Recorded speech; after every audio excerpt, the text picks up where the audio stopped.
bityo rero yihanganiye imibabaro, nawe ubwawe ujye wihanganira imibabaro, kuko imibabaro yacu Uwiteka ntabwo ayirengagiza, ahubwo ayikoresha kugira ngo yumvishe abanyantege nkeya uburyo wowe ubwawe ukomeye n'uburyo unamba ku Mana, hakaboneka ubuhamya kuri wowe. Bityo rero ujye ukomeza kunamba ku Mana, Imana izabasha kukwitura ibyiza.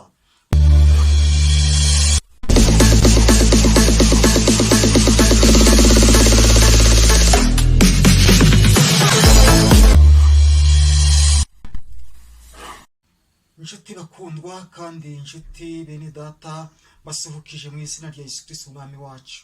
Uyu ni umwanya mwiza tugiye kuganira ku ijambo ry'Imana kugira ngo ubuzima bwacu duhore tubutuza muri Kristo Yesu. Ijambo ry'Imana ni ingirakamaro, ijambo ry'Imana ni ingenzi ku buzima bwacu. Amazina yanjye ndi Pasiteri Uzabakiriho Jonas. Imana ibahereze imigisha. Niba ari bwo bwa mbere wagira kuri channel Holiness TV, ndagusaba kugira ngo ukore subscribe, maze ibiganiro bisajye bitegurwa bizajye bikugereraho ku gihe. Nawe ndagushimira wowe wakoze subscribe, Imana iguhereze umugisha. Tugiye kuyoborwa n'ijambo ry'Imana mu gitabo cya Yobu, igice cya mbere, turahera ku murongo wa mbere. Dusome mu izina rya Yesu. Mu gihugu cya Usi hari umuntu witwaga Yobu, kandi uwo muntu yari umukiranutsi utunganye, wubahaga Imana, akirinda ikibi. Dusenga Imana. Uhoraho Mana yacu, turagushimye kuko ugira neza. Turagushimye kuko ari wowe urinda ubuzima bwacu kandi ukagera imitima yacu. Turagusaba kugira ngo imitima yacu ihore irindwa nawe, duhiriza gukomera dukomejwe n'ijambo ryawe. Ni mu izina rya Yesu Kristo umwami wacu. Amen. Yobu yari umuntu wubaha Imana, akirinda ikibi cyose. Yabayeho mu mwaka w'1700 mbere ya Yesu Kristo. Yavukiye mu gihugu cya Arabiya Saudite mu majyaruguru ya Yorodani ahitwa Usi. Yaratuye hafi y'umupaka wa Isiraheli. Ubuzima bwe bwari butuye mu gukiranukira Imana mu gihe yariho n'umuryango we.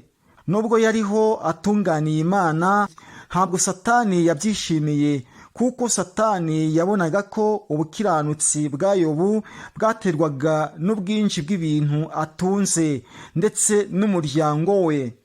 Ariyo mpamvu Satani yazengurutse isi no kuyizereramo. Biba ngombwa yuko Imana yaratira Yobu Satani, bitewe n'uko Yobu yarakiranukiye Imana akabasha kuyinambaho. Yabashije kwerekana uburyo Yobu ari umukiranutsi.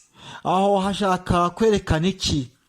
Satani wabanye n'Imana mu ijuru ntabwo yabashije kunamba ku Mana, ahubwo yateshutse kuri gake bituma abasha kugwa. Ariko Yobu wambaye umubiri we yabashije kunamba ku Mana, akiranukira Imana. Ibyananiye Satani Yobu yarabishoboye. Yobu byabaye ngombwa yuko yasabwa. Satani ibwira Imana iti, impamvu Yobu akunambyeho nuko afite ibintu byinshi, kandi ibintu afite ni nabyo bimutera umudamararo wo kubasha gukomerera kuri wowe. Satani yahise igaba igitero cyo guteza Yobu ibiza. Amatungo amushiraho, imirima imushiraho, ibyo yaratunze byose bimushiraho, kugeza igihe yarimbuye umuryango we, arimbura abana be. Ariko Yobu ntabwo yabashije kunambuka ku Mana, ahubwo yakomeje kuyinambaho. Kugeza igihe Satani yongeye gusubira ku Mana. Imana ibaza Satani iti, mbese ntiwarebye umukiranutsi wanjye uburyo akomeye kuri nje? Satani isubiza Imana iti, impamvu nuko afite umubiri muzima, uriya mubiri wawumukuraho yakwihakana. Imana iti, genda umugenzi uko ushaka, ariko icyo nkwimye ni ubugingo. Satani niko byagenze. Yagiye iteza Yobu ibishyute kuva mu birenge kugeza mu gitwariro. byari bishyute gusa. Ariko Yobu ntabwo yabashije kunambuka ku Mana Data, yakomeje yizigira Imana, arayizera. Inshuti za Yobu ziramureka, umugore we aramureka, ariko Yobu we ntabwo yaretse Imana kugeza igihe atsindiye ibigeragezo. Satani isubiza Imana iti, oya, ariko menya neza yuko umuntu agomba gutanga ibyo atunze kugira ngo ahongerere umubiri we. Nuko biba ngombwa yuko Imana ibwira Satani iti, genda ukore ku bintu atunze. Byabaye ngombwa yuko Satani abasha gutsemba ibintu bye.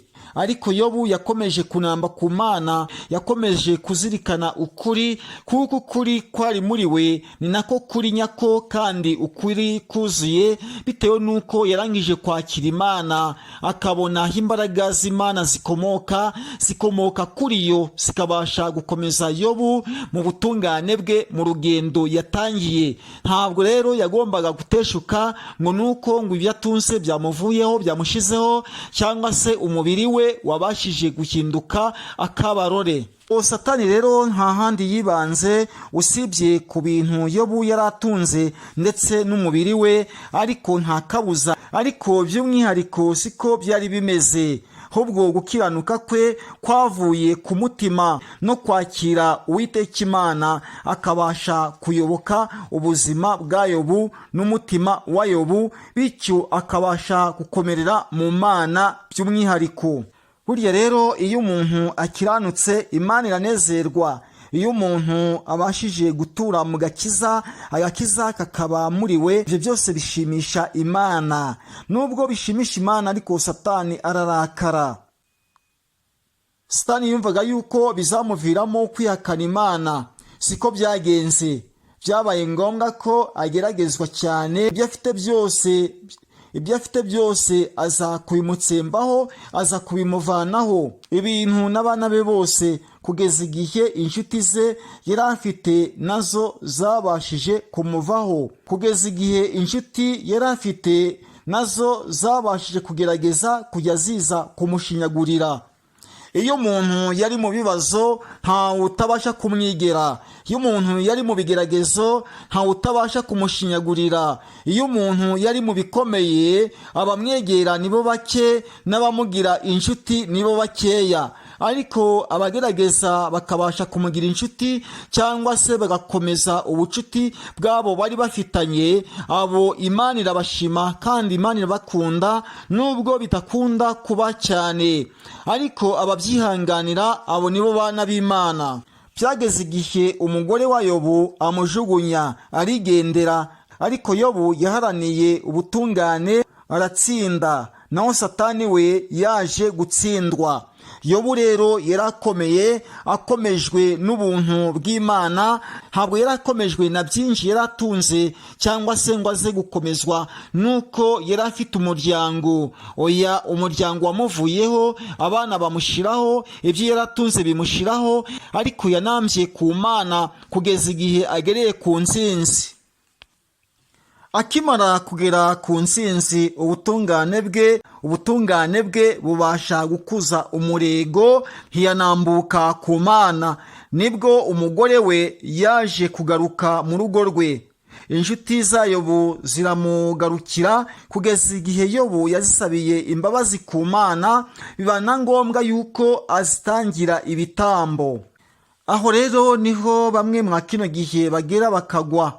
Iyo babonye uwabavuyeho yongera kugaruka, nibwo babasha gushinyagura. Ati, wowe ubwawe ubasha kuntererana, warantereranye, ntabwo wari uzi neza yuko nzakira, ntabwo wari uzi yuko nzageza kino gihe, wari uzi yuko ibyanjye byarangiye, none se wabona yuko nageza kino gihe? None se ahubwo uje kongera kunshiyagurira? None se niki kikuzanye? Aho niho bamwe mwa kino gihe cya none bagera bakagwa. Ariko Yobu siko byagenze. Dore bamwe muri iki gihe cyacu, iyo bahuye n'ibigeragezo usanga bakunda kugwa, akaba ariho babonera inzitwazo. ati ngiye Imana yarantereranye, Imana yarantaye, ntabwo ikinyibuka, ndasenga sinzubizwa, abandi bo barasubizwa. Kubera iki Imana yantereranye bigeze aha? Imana yaranyibagiwe? Oya, si uko Imana yakwibagiwe, ahubwo ni ukugira ngo ikoreshe imibabaro yawe yurimo, maze hazaboneke ubuhamya mu gihe kiri imbere. Ntabwo haboneka ubuhamya warateshutse, ahubwo ubuhamya buza mu gukomera ku Mana, no mu gihe watsinze wabashije gusohoka mu byari bikugize akabarore hagati y'inshuti n'umuryango mu gihe bakwivanyemo, maze nyuma yaho ukaza gutabaruka, ukaza gutsinda. Aho niho rero ukura ubuhamya no kugaragariza bagenzi bawe yuko wabashije gukomera. Imana nayo ikabona igakoresha imibabaro yawe mu gihe ubayemo mu bundi buzima utanga ubuhamya. Aho niho Imana ishingira mu kugaragaza yuko wabashije kuyinambaho. Twebwe se ni uruhe rugero twafatira kuri Yobu? Urugero twamukuraho ni urwo kwihanganira ibitugerageza, tukanamba ku Mana, tukagerageza kwakira neza abari badutaye mu gihe batugarukiye, tukabakirana umutima w'ubwuzu, tukabakirana umutima w'impuhwe, tukabereka neza yuko umutima wacu udahuje n'uwabo, kandi ntitugerageze kubereka urwango, tukabakira kuko ukugarukiye wese nuko abe yabonye yuko wacyuye insinzi. Bityo rero tugiye twishimanirana mu bibazo, mu bikomeye. Yobu nk'uko byamugendekeye yabashije kwakira abamugezeho, babandi bamushinyaguriraga. Abagutaye mu gihe bakugarukiye ukabakira neza, ukabereka Imana, ntubashe kubitura inabi bakugiriye, ntubashe kubitura uburyo bagutereranye. Oya, nubwo yaba inshuti, nubwo yaba umuryango, nubwo yaba umuturanyi cyangwa se umuvandimwe, ntukabashe kumwitura inabi yakugiriye, ahubwo uzabashe kumwakira nk'uko Yobu yakiriye inshuti ze zazaga kumushinyagurira mu bibazo yaratuyemo.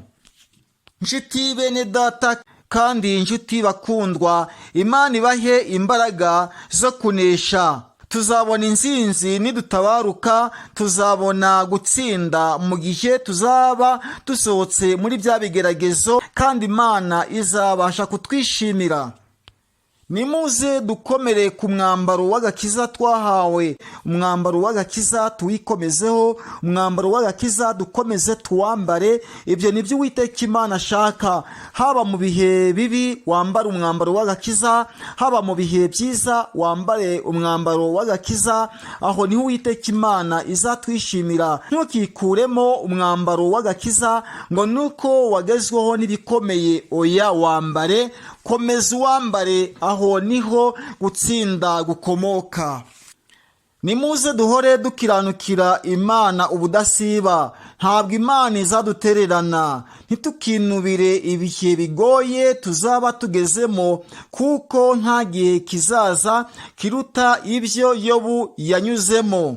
Zirikana umutima unyuzwe n'ubuzima ubayemo, ntuteshuke ku Mana. Imana igufashe, Imana ikurinde. Reka dufatanize hamwe isengesho tugiye gusenga kugira ngo Uwiteka Imana aduhereze imbaraga. Mwami Imana yacu, murinzi w'ubugingo, turagushimye kuko utadutererana. Turagusaba kugira ngo dukomezwe n'amagambo yawe.